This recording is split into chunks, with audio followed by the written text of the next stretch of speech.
Hello everyone. आज हम ह्यूगो Grotius के बारे में जानेंगे। ह्यूगो ग्रोशियस वेस्टर्न पॉलिटिकल थॉट के थिंकर हैं और इनके विषय में हम इनका जीवन परिचय, इनकी रचनाएं और कैसे इन्हें अंतर्राष्ट्रीय कानून के जनक के रूप में जाना जाता है, आज हम इसका अध्ययन करेंगे। सबसे पहले हम ह्यूगो ग्रोशियस के जीवन परिचय जानते हैं। ह्यूगो ग्रोशियस को अंतर्राष्ट्रीय कानून का जनक कहा जाता है। इनका पूरा नाम ह्यूगो वान ग्रोट था।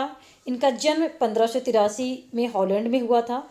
ग्रोशियस की रचनाएं कौन कौन सी हैं, आइए इसको जानते हैं। ग्रोशियस की 3 प्रमुख रचनाएं हैं।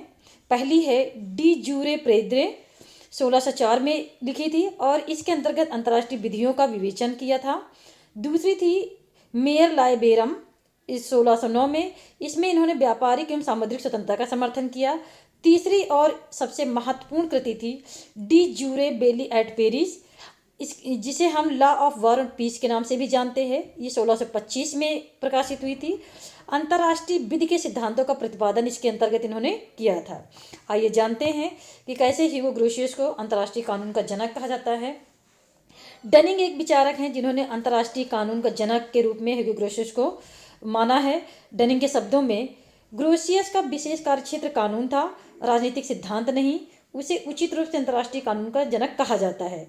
राजनीतिक चिंतन के इतिहास में ग्रोशियस अंतर्राष्ट्रीय कानून के जनक के रूप में प्रसिद्ध हैं। उसने राज्य की उत्पत्ति या संप्रभुता के किसी नवीन सिद्धांत का प्रतिपादन नहीं किया, बल्कि उसने अंतर्राष्ट्रीय कानून का प्रतिपादन करके राष्ट्रों के एक दूसरे के प्रति अधिकारों, कर्तव्य और पारस्परिक संबंधों का सुस्पष्ट विवेचन किया।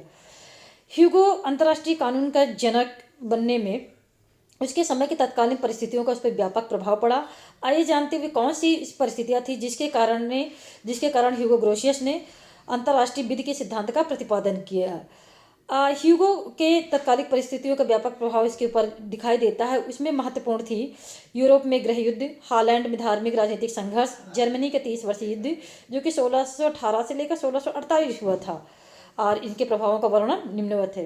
पहला प्रभाव पड़ा था 1590 में स्पेनिश जेsuit मेरियाना ने अपने ग्रंथ डी रिजीट रेजिस इंस्टीट्यूशन, राजत्व और राजा की शिक्षा नामक इस पुस्तक में यह दावा किया था कि प्रभुसत्ता जनता में निहित होती और जनता को निरंकुश शासक के विरुद्ध का ही नहीं बल्कि उसकी हत्या का भी अधिकार है।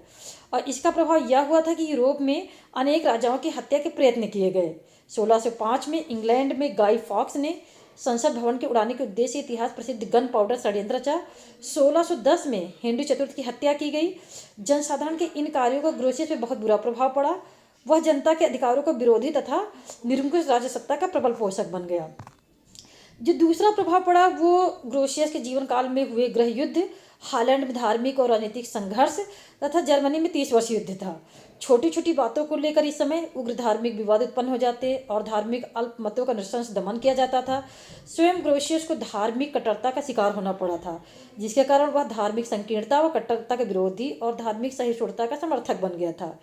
तीसरा जो उस समय की जो परिस्थितियाँ थी वो ग्रोशियस के समय में चल रहे युद्धों की थी। उस समय अराजकता की स्थिति थी।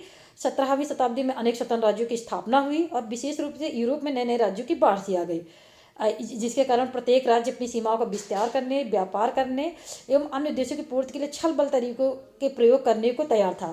शासक लोग संधियाँ करते और तोड़ देता है, जिसके कारण एक अव्यवस्था व्याप्त हो गई और लोगों का जीवन भी संकटमय हो गया।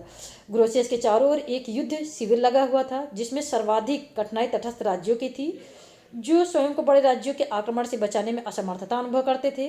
ग्रोशियस ने अनुभव किया कि अंतर्राष्ट्रीय नियमों के निर्धारण से ही इस अराजक स्थिति का प्रतिकार हो सकता था।